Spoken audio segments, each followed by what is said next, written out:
What is going on, alpha males? Welcome to the Alpha Male Podcast, the podcast where we talk about what it means to be a man the right way, with God at the center, and made in His image, strong, dominant, and in control. Today's another Secret Squirrel episode. We're going to be talking about camouflage, the fine art, the science of blending in with your environment. If this is not your first rodeo here at Alpha Male Podcast, I hope you'll consider stepping up and supporting the podcast. There should be a Patreon link in the show notes. Also, you can contact me at goodshepherdtraining.com. There's even a Venmo link on there if you just want to donate that way. Anyway, with that, I'll plug in the bio, then we'll get into the main topic.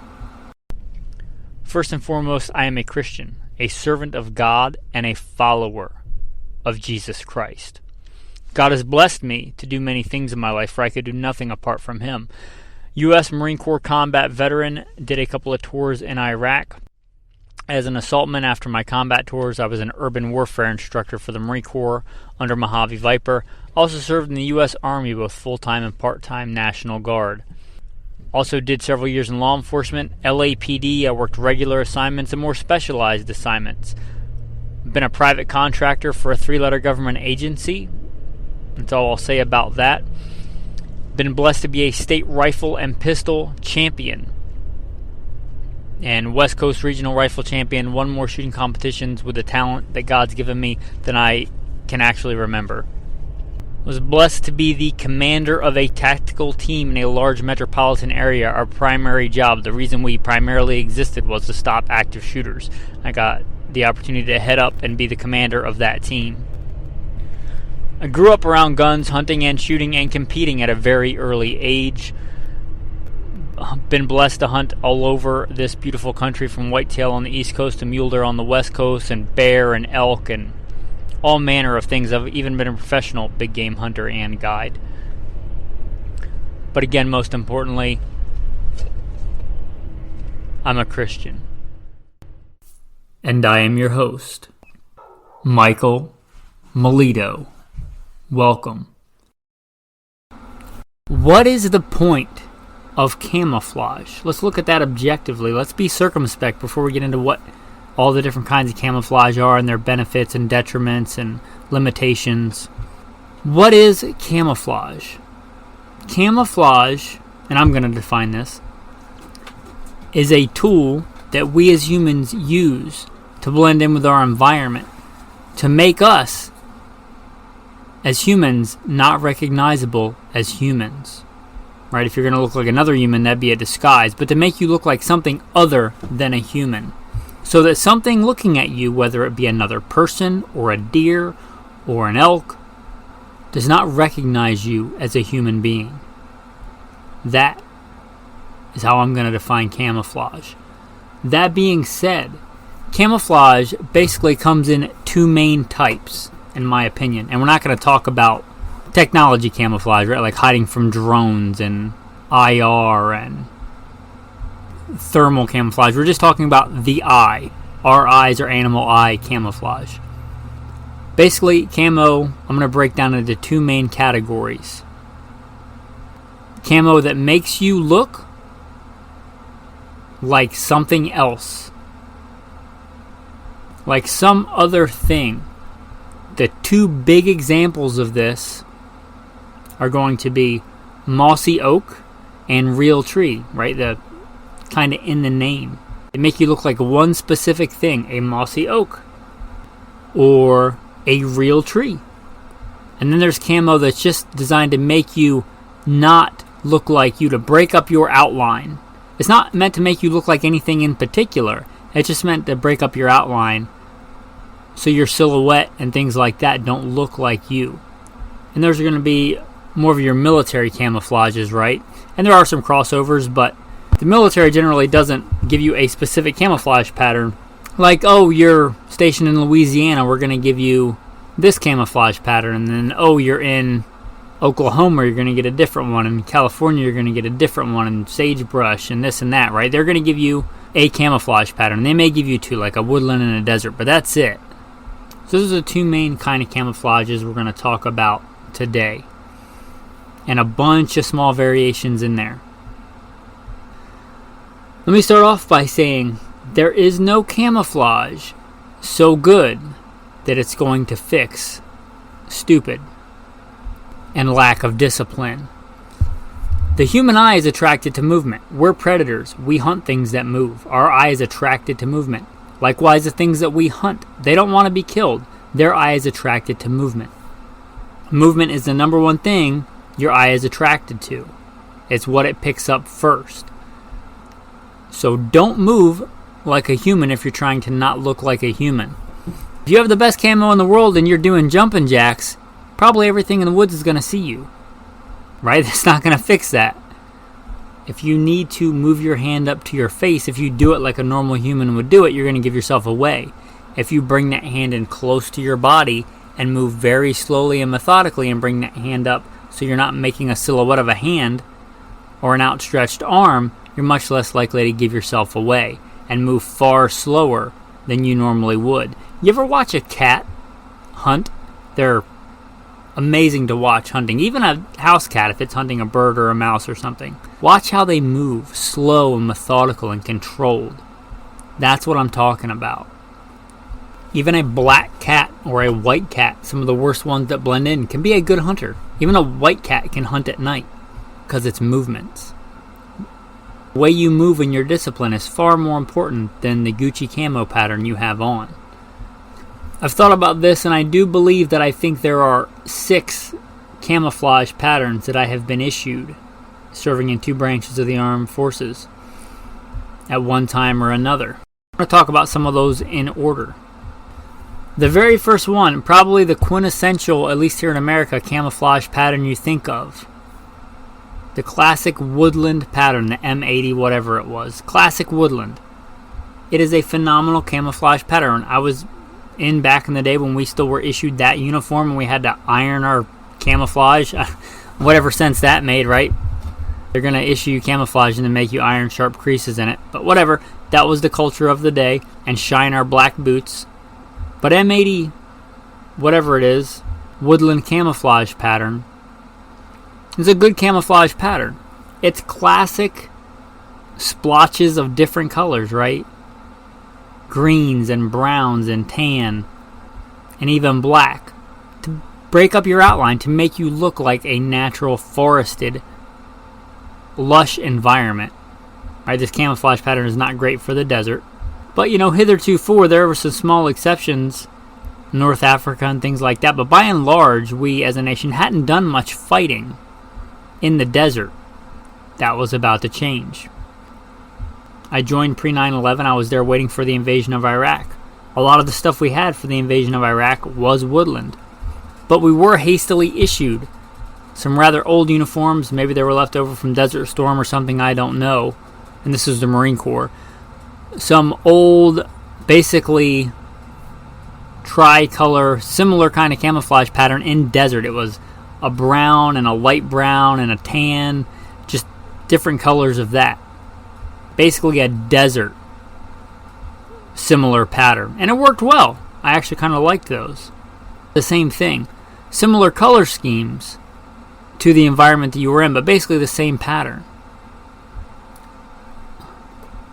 And that's what we wore for the invasion of Iraq. I should say, unless we were in a mop suit, which was miserable. And then, it's the digital age. Let's get with the times, the 2000s. Let's go digital. And in comes the digital camouflage. And basically this, instead of a bunch of natural, irregular shapes in camo, was a bunch of small squares clustered in random configurations. Again, to break up your outline. They weren't designed to make you look like anything else. They weren't designed to make you look like a laurel bush or sagebrush or anything like that. It was just designed to break up your outline. And again, I was still in the Marine Corps. We had 2 main patterns. Marpat, which is the similar color scheme to the traditional woodland, right? Your browns and your greens and your tans and your black. And it's a good camouflage pattern. It works well. You would think, ironically, that wouldn't work because really nothing in nature is made up of small squares. But it does seem to work okay. They also issued a desert version, Desert Digi. It may have another name, but we just call it Desert Digi. The Desert Digital Camouflage. This is a phenomenally good camouflage for the desert environment. In fact, I think one of the best. Mostly because of the color scheme and the randomness of the pattern. This doesn't just work in the desert, though. This often works well in places you wouldn't think of, like Idaho. There's large dry seasons of dry, tan, and brown grass. Places like the Hells Canyon area.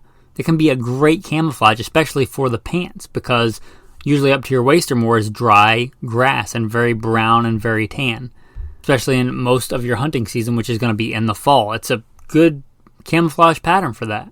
Where it's brown and dry and dead, it could be, the prairie of the Midwest. If it's that time of year where everything is dead and everything's shades of brown, it's going to blend in rather well, right? After that, I also served in the U.S. Army. And when I joined the Army, sadly, the pattern we were issued was perhaps the worst camouflage pattern I have ever seen. The notorious Army ACU. The ACU camouflage pattern, so advanced, nothing in nature caught up to it. It's kind of a joke there, but it really doesn't blend in with anything, and that's why it's horrible. But it has a very similar randomness of pattern of the Marpat or the Desert Digi. It's just shades of like gray and lighter gray and some kind of gray-greenish color that really doesn't look like anything in nature. It doesn't really have the browns to blend in the desert, and it's way too light to blend in the forest. It doesn't really blend in with anything. Maybe in some kind of urban environment or there's a lot of concrete, it might blend in, but it looks like the shades of concrete. So you should learn something pretty obvious here. Color is important, right? Especially if you're hiding from humans, you can use your eyes as a gauge. Don't think that every eye works like that. Animal eyes don't work like that. Animals see all different spectrums of color. I'm not exactly sure how they determine this, but a classic one is like deer, they say don't see red, but they can see blue. Similar to dogs. If our dogs can see blue, but they can't see other shades. Blues and greens, maybe some yellows. So keep that in mind for what you're trying to hide for. But if you're hiding from humans, that color is important, right? I said eye is first attracted to movement. The second thing it's attracted to is color. That's why a lot of states that are densely populated in deer season, you have to wear an orange hat or an orange vest so you don't get shot. Because the human eye will notice that bright orange color. So shades are important. The hue of the camouflage pattern is important. Thankfully, the Army learned its lesson. And we got, let's call it multicam. I think there was some kind of lawsuit, whether it's actually, I think Cry owns the name multicam, whether it's actual multicam or Scorpion or whatever they want to call it. Let's call it multicam because that's what everybody calls it. It's a great camouflage pattern. I think it's the best camouflage pattern I've ever seen. It's a little bit better to me than woodland. I think it blends in a little bit better. I think the hues, the shades, I think they're a little bit better. The pastels and that, I think they're better than the old woodland is. I gotta be honest. And I like the old woodland, but give credit where credit is due. I think the multicam is the best. Not only that, but it was the best uniform I was ever issued as far as the configuration of the pockets and how they work. And just the layout of the uniform. I think it's fantastic uniform. I wish they'd get away from that poly cotton blend, but whatever, that's outside this. The camouflage pattern is on point. It's a good camo pattern. If you're looking for a good crossover, multifunctional pattern, multicam is good. I mean, multicam is really hard to beat. Basically a bunch of little splotches of natural colors mixed together. It's much smaller than the old school woodland pattern, but it's a little bit bigger than the blocks on the Digi. And if you look at it, it looks suspiciously similar to Flecktarn. If you're not familiar with Flecktarn, it's what the Germans used. I don't know if they were the original ones to mass issue camouflage to their troops, but they're the first ones that I know of. Like a mass issue, and Flecktarn It looks a lot like we got a few years ago, talking, World War II, but it looks a lot like multicam, which is a good transition. That Flecktarn's a good camo pattern. Tropentarn is also a really good camouflage pattern. It's a good kind of desert camouflage pattern. I'm going to use this to segue into a couple of really cool retro camo patterns. I will mention Rhodesian brushstroke. It's a classic from the 80s. I have a bunch of it. Why? Because I have a Rhodesian Ridgeback named Alexander Hamilton, who has been in quite a few fights in the last couple of days with a few pit bulls, and he has a few scars and a tore up ear and a swollen eye, but by God's grace he'll live. Anyway, I thought it would be cool if I had some Rhodesian brushstroke camo and Alexander Hamilton had some Rhodesian brushstroke camo. It's a good camo pattern. Blends in with a lot of woodland environments well. Another classic one from this era, kind of the retro American tactical one, is the Tiger Stripe, that Vietnam era Tiger Stripe. For real thick, dense, rainforest, dense woods, somewhere like the Pacific Northwest rainforest, or I would consider the jungles of Georgia. Good pattern for that. The other one, I'm not sure the actual name, but I just refer to it as duck camo. It was maybe the first, at least that I'm familiar with, popular hunting commercial over-the-counter camouflage pattern that wasn't a military camouflage pattern. Growing up, we used a lot of woodland because it was cheap, and the military had used it for a long time, and it was easy and cheap to get, and we were poor. But the first commercially available one that I was aware of was that old duck camo. If you look up duck camo, it should pop up. It's real simple. It's a bunch of, they're more round, but not perfect circles, irregular shaped blotches. It's a fantastic camo pattern. I think the base color for that is like a tan, which is a great color, and a bunch of different color splotches, greens and browns on there. It's a good camouflage pattern, that old duck camo. I would have no problem wearing it in the woods to go hunting today. Kind of the next one I'm familiar with after that is the mossy oak, and I think it's called bottomland. I don't know if that's the same as the old bottomland or a new version, but it basically looks like tree bark. It's real dark brown. It's a little darker than I would like, but it blends in well. It does the job. It breaks up the outline. Things like dark, dense pine forests, things like that, a real dark environment, it works really well. And then when I was growing up, there was the big two, right? The big competition, like Coke versus Pepsi. They were in it to win it. Which one was going to cover your butt in your next hunting trip? And I mean that very literally. They wanted to cover your butt with their camo. And that was Realtree and Mossy Oak. And Realtree and Mossy Oak, I think, are still the two big names. And these, we're getting into the ones that are designed to look like something. A Mossy Oak, a Realtree. We got into that. Realtree kind of looks like what you would see in an eastern woodland, kind of deciduous forest kind of situation. Mossy Oak, real similar. Different patterns, but honestly, it's like Coke versus Pepsi. They're both corn syrup concoctions that are horrible for you. And these aren't bad camouflage patterns. They're just not as different, I think, as marketing would have you believe. There's also a real good one called Shadowgrass. I don't know who makes that, but it's one of my favorites, and not just for what it was designed for, duck blinds. But as I alluded to earlier, anywhere where there's a lot of dry, dead grass, not just a marsh. The thing was designed for duck hunting in marshes and things, but also out west where there's a lot of tall, dead grass. It's a great pattern. I really like it. And it seems like every year, there's the next latest, greatest in hunting fashion. The Camouflage du jour. Because maybe that deer saw you in Mossy Oak last year. So if you don't get the new Mossy Oak camouflage pattern for this year, he might recognize you way faster. All kidding aside, there's a lot of new camouflage patterns. Get one that blends in with the shades and the hues of your environment. Again, I've worn tons of desert camo when I was not in the desert because that color scheme blended in well with dead grass. I've worn a ton of that shadow grass pattern when I wasn't in the salt marshes of a duck blind, when I was up in the mountains. And those were the two big names for a while. And then came Neutral Gear. Neutral Gear was kind of a first one I'm aware of that was like a military kind of concept. It blended in with all kinds of environments. But it wasn't designed to look like anything in particular. It was just designed to make you not look like you. Very reminiscent of a lot of military camouflage patterns. But that neutral gear, I don't know if they still make it, but if they do, it's really good. There's a similar newer one called Prairie. I think that might be like the Bass Pro Shop brand. It works really well in a lot of environments. And then came Cryptex. Cryptex may have been the first Gucci flage that I'm aware of. Like, it was the cool guy camouflage to have. Now, it's still really cool. I think a lot of people think it's cool, but multicam's kind of taken over. If you want to be super cool, multicam black. And to be fair to multicam black, I think that was designed to be more of an urban camouflage. And there was a few. There was even an urban camouflage very similar to that back in the woodland days. I think it might be just called urban camouflage or whatever. But it looked like the woodland pattern, but it was like whites and grays and black. And for that environment, I'm sure it works well. I am not a big fan of black for almost anything.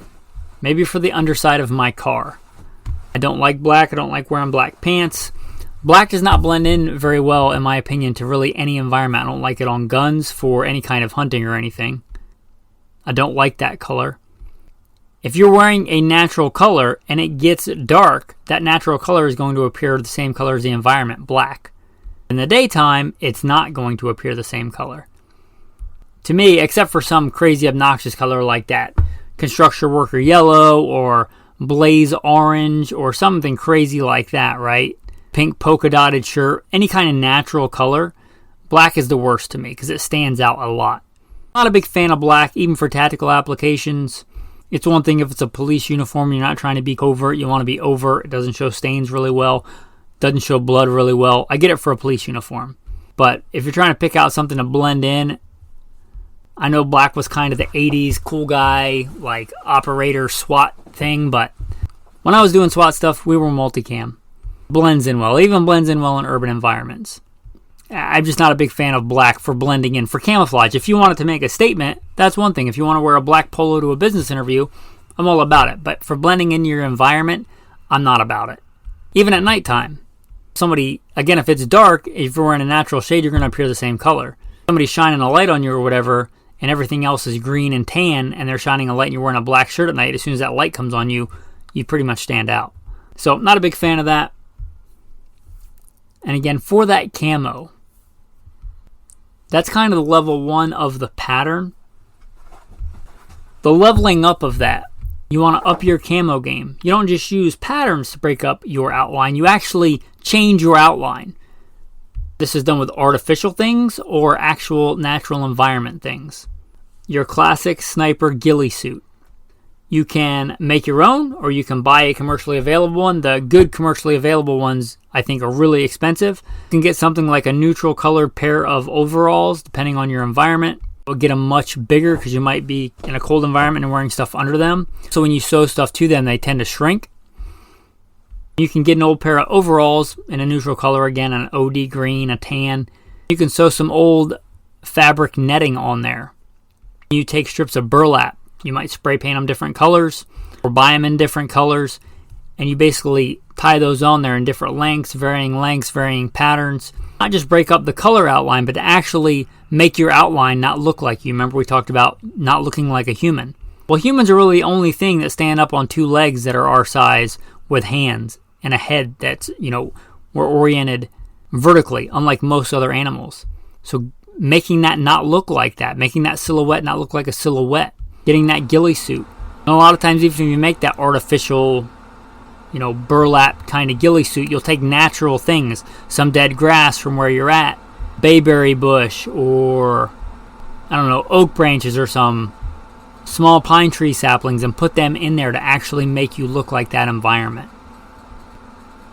You can also just take your normal camo. A classic thing to do is like the boonie cap. If you're not familiar with the boonie cap, look it up. It's like what you would wear out in the field in the infantry, and it has little rings around it. You can put natural vegetation and stuff in there, especially on your head to break up your outline. But don't get ridiculous, because if you make it too long, when you move your head, that stuff's going to move a lot. So if you're going to wear that, you got to be disciplined. Remember what we said in the beginning, no camo pattern, no ghillie suit is so good it's going to make up for stupid. If you're in the best ghillie suit that the best, U.S. Marine Corps sniper wears in the same environment and you're doing jumping jacks, you're going to stand out like a sore thumb. Ghillie suits are kind of awesome. They're kind of taking it to that next level. A kind of halfway there is a leaf suit. They're real common in hunting, especially for archery. I keep one generally behind the front seat of my Hummer, at least the top. It does work really well for breaking up your outline. Ghillie suits aren't really made for moving fast or running in. And you just said don't move fast, and I agree, but I might be, especially in a hunting scenario, where I want to cover a lot of ground quickly and then still hunt. When I get close to an area where I start seeing sign and animals, then I'm going to go into that super sneaky mode. Ghillie suits aren't great for covering a lot of ground, especially in thick things like briars and shrubs and sagebrush and things like that. So a leaf suit is much better. It's not the best, but it's much easier to move through briars and things like that with a leaf suit. It's not as good as a ghillie suit, but it's a lot better than just a regular camo. So you might look into that. Again, get it a little bit bigger because you might want to wear a jacket or something under it depending on the ambient temperature outside, right?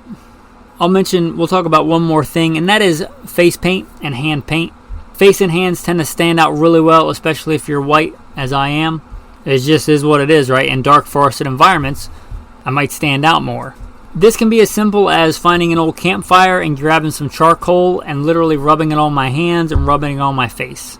It does not have to be anything crazy. That being said, that military grease paint, it does work.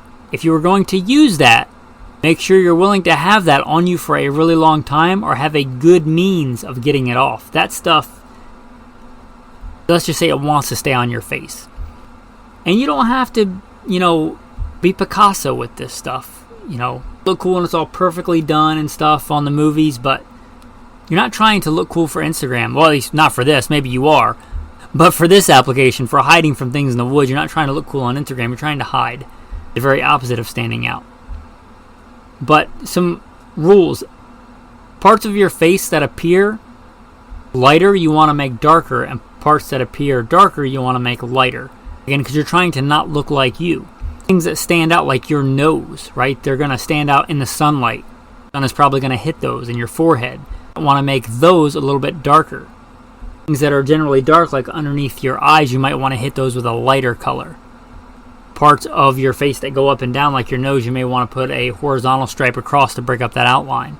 Things that give you away as a human, like lips, you may want to cover those and break those in half or in parts.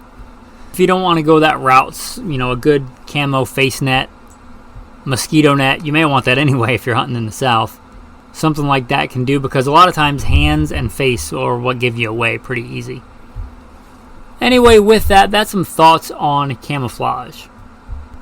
Tactical tip of the day, we talked a lot about hiding from sight, but if you know anything about hunting, you know a lot of animals, dogs, bear especially, deer, elk, they don't just detect things like we mostly do with our eyes. We're primarily detect things with our eyes, right? And we have ears and we have other things, but animals' noses, deer's nose, a bear's nose is phenomenal. So you got to hide from that too. You got to camo your scent. A real cheap, easy way to do that, baking soda. You don't need some high dollar, fancy, whatever brand, high dollar detergent. Don't wash your clothes in Tide, right, or any kind of commercial fabric softener, because it's going to make it smell like something that's not natural. Whatever chemicals they put in there, that's not natural. I don't like using those anyway. But you can just wash your clothes in baking soda. Baking soda absorbs scent. That's the reason they have the little things where you pull the tab and put it in a freezer or in a wherever to absorb scent. That's what it does. You can literally just dump some of that in the water, in the cold water. And you may not want to do it in city water. City water smells. I'm not used to city water. If I smell city water, I know that that's not natural water. If I can smell it, I'm sure animals can smell it. Get some creek water, some ditch water, some spring water, or if you're on a well, you're probably good to go. And some baking soda, and then wash your clothes. And then when you get them dry, you may want to hang them outside versus putting them in a dryer. Especially if some woman in your life puts those dryer sheets in their fabric softener. Oh, don't get me started on fabric softener. What a marketing gimmick. Fabric is already soft. What a way to separate you from your money. That shirt might cut you, slice you right open if you don't put that fabric softener on there. Anyway, once it's dry, put it in a bag, a scent blocking bag, like it's just a regular trash bag. And throw something from the environment you plan to be in there. That's not going to make your clothes a mess. Some pine needles, classic. Some sagebrush, classic, something like that. You don't have to go out and spend a buttload of money to get a bunch of crazy chemicals on your clothes. That is your tactical tip of the day. Your tactical verse of the day. From 2 Samuel. God is my strength and power. He makes my way perfect. He makes my feet like the feet of a deer. He sets me on high places. He teaches my hands to make war so that my arms can bend a bow of bronze. Amen. I believe that.